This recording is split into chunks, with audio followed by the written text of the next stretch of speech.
How do you plan your week efficiently when you work in an industry where you can't predict what's going to happen? In this interview with my guest Siu Ta, a busy Toronto realtor, we discover the key strategies that you can implement to grow your business even when you have to expect the unexpected. So hit that like button and let's dive into today's episode. All right, welcome, Siu. I am so excited to have you with me today. Thanks, Winnie. For all the ones who do not necessarily know who you are, I'm just going to give you a quick introduction and then we'll dive into your story a little bit more. As mentioned, Siu is a busy Toronto realtor who helps families both buy, sell, and invest in real estate. She has experience working with a range of clients from Canada and abroad, including upsizing families, first-time buyers, and investors. And in addition to her career as a realtor, she's also passionate about something. Apparently, I'm missing a word there. We're gonna have to find out what that one is. And a proud mom with 2 kids. So, Siu, why don't you tell us, what are you actually passionate about? That's a great lead in here. Well, I'm passionate about working with people. I like to be able to be creative. Before real estate, I was actually an actor and filmmaker. And so when we had our second child, that's when I decided to focus on the family. And so with that, when they were starting to go back to daycare, I wanted a career that I could grow with and something that I could combine, my love of the arts, as well as working with people. And so it became real estate because I love the collaboration with people. I love helping them, in a really important stage in their life. And I love to guide them and also be creative in working in the industry. Yeah, and I know that those creative skills, they really come in handy because as part of real estate, you really have to use a lot of different tools to advertise the houses. And I know that you and your husband do a lot of the photography or the videography for the homes. So that's really interesting. Can you tell me a little bit about how that works? Yeah, because there's a lot of, pieces that goes into getting a house ready for the market. And photography is completely, the first thing that people see before they even go into the house. And so we have a great team of people that I work with, and that's the staging and also the videos that, a lot of people don't get to see how people, interact in the house.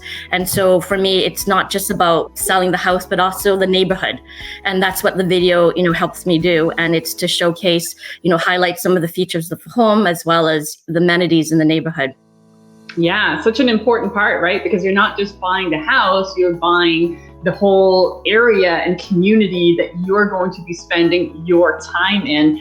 And you definitely have narrowed that down. And one of the reasons that I wanted you to come on here today, Siu, is because you sold my house recently. And when you sold my house, I was really amazed at how you went into this period of just having to go. Because with real estate, there are a lot of ups and downs. You know that, but maybe our audience doesn't necessarily. So it's a very fluctuating market.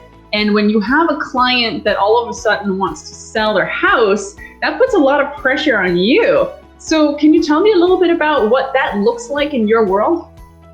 Well, I think part of it is coming from the film and art background. So it was always kind of freelance. You just don't know when the next job would be.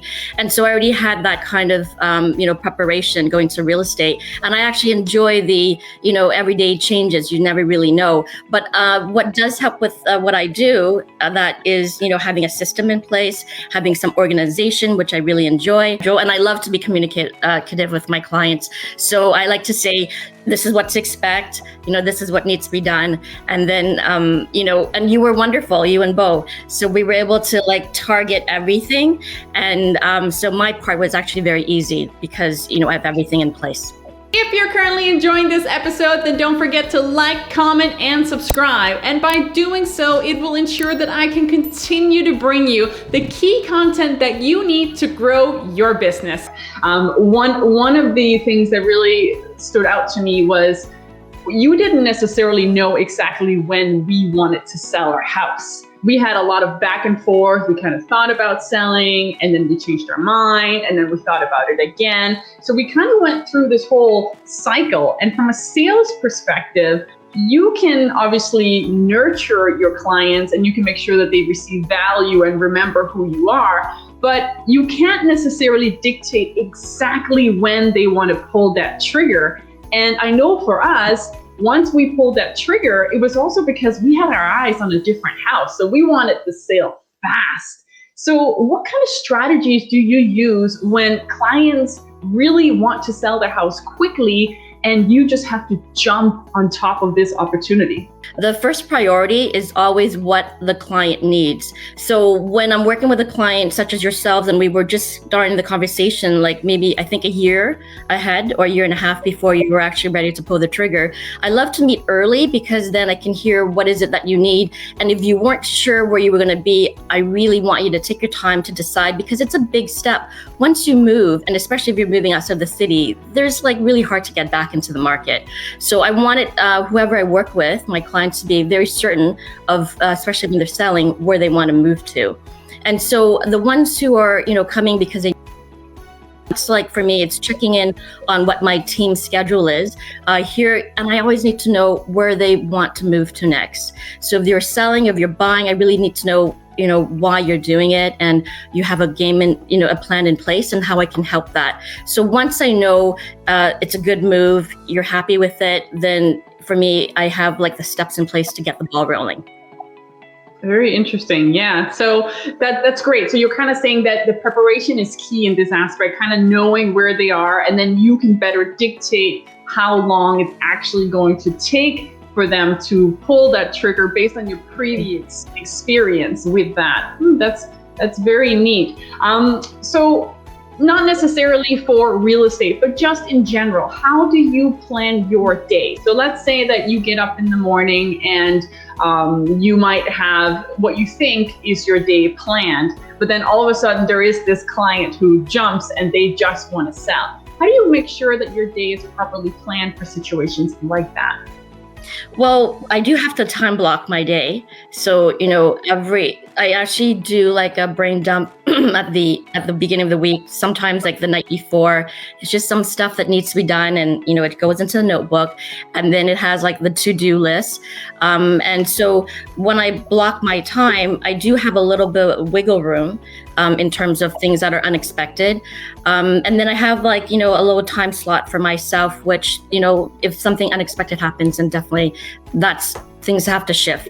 And I'm very lucky because I have a very supportive husband, and as well as, great neighbors who are friends. And if anything unexpected happens, I can do it. Oh, that's perfect. So essentially having that network in place who could help you out when you need to jump in a different direction. Yeah, that's definitely a key strategy, and an important one that I think a lot of people don't think about, that you really have to have that network of support in place. And I also loved what you said about time blocking, but not that you necessarily block in what you're going to do, but you block in the hours that you don't know what's going to happen. So you're essentially expecting the unexpected, which is kind of what we were hoping to talk about today. So that's very interesting to me. What advice would you give to someone who is curious about starting in real estate and just starting out? I think if they're planning to if they know nothing about it and they think about real estate, then I would say, talk to some realtors and, in their area and see, what is it that the realtors do that, they enjoy about that aspect of the work.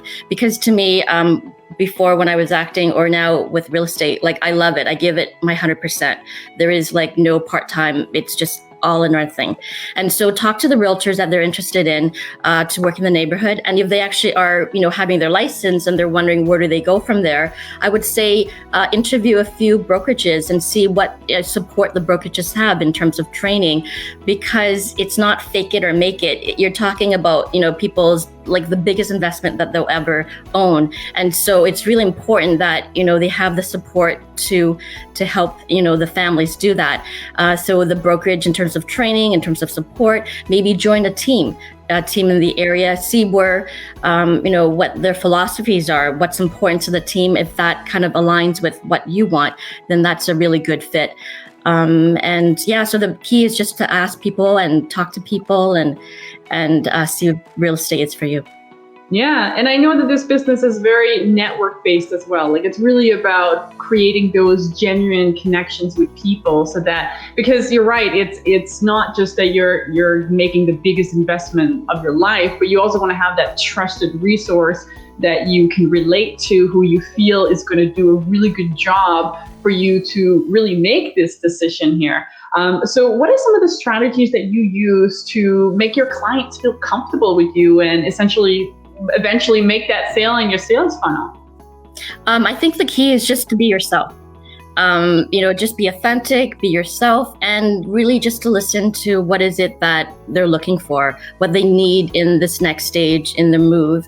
And then, because it's been like 9 years, I have a lot of experience, and I have a great, brokerage as well as colleagues. So we actually help each other out a lot, and we share, we network in terms of, products and in terms of productivity at the same time. So it's been really wonderful.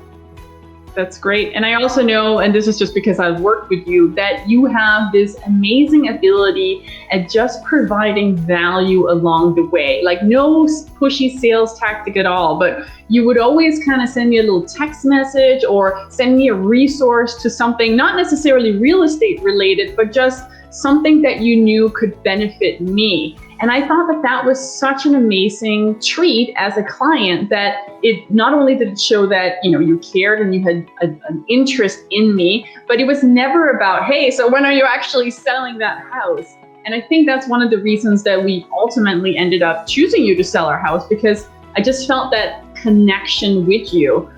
Do you have any tips for other, not necessarily real estate agents, but it could be, but just in general, anyone who has a sales funnel, of what they should be doing to provide this kind of value to their clients?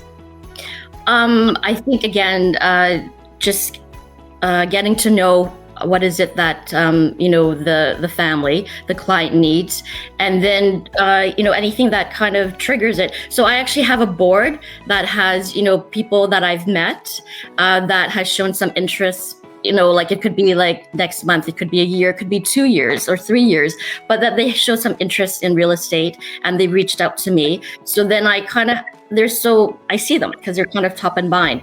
And so if I'm working, at the computer and something strikes me that I think would be of interest to them, then I would send them to them. I also kind of do and how do you track that? So you mentioned you have a board. Is that like a board on your wall, or is that like a digital board? So it's a board on my wall. I'm pretty manual that way. So I like to see things visually in front of me. I use my phone a lot, but I like to, just have the names and stuff in front of me.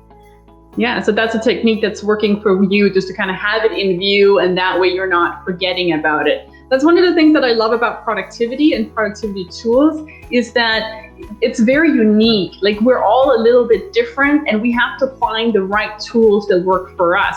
So it sounds to me like you created your own customer relationship management tool, but in a wall form. So that's very cool. And how would someone set that up for themselves, Sue? Oh, it's like a eraser board. It's very easy. So basically I just have, their names. I have little notes about what it is that they're interested in, about their families, and then, approximate timeline if there is, a short time. Oh, perfect. Yeah. So it's essentially a CRM system. That's very good. So outside of that system, and because this is a productivity video episode as well, I have to ask you, is there any specific productivity tools that you use either daily or just regularly that you feel really helps further along your business? Well, I use my phone a lot in terms of, I did use a Realty Juggler, which is a CRM for real estate. And you can put notes and everything inside it. I've been using a lot with my iPhone, but actually something that I've been referred to is Monday.com. So that's something that I've signed up, and it's supposed to be really good for targeting your finances and your marketing. So that's something that I'll be starting. Yeah, and it's also great for collaborating with others. So for example, if you have an assistant helping you, or a virtual assistant, or even a social media manager, it's a great tool for collaborating so that you don't have to send an endless amount of emails. So yeah, I recently checked out Monday.com. I feel that Asana is also a really strong one, relatable to that one, but they all have their strengths and downsides. So you let me know how that one works out for you, because I will be curious to find out more. Sue, this has been amazing. I am sure that there is tons of people here wondering how can they get a hold of you to sell their homes or to buy their future home for them. Where can everyone find you?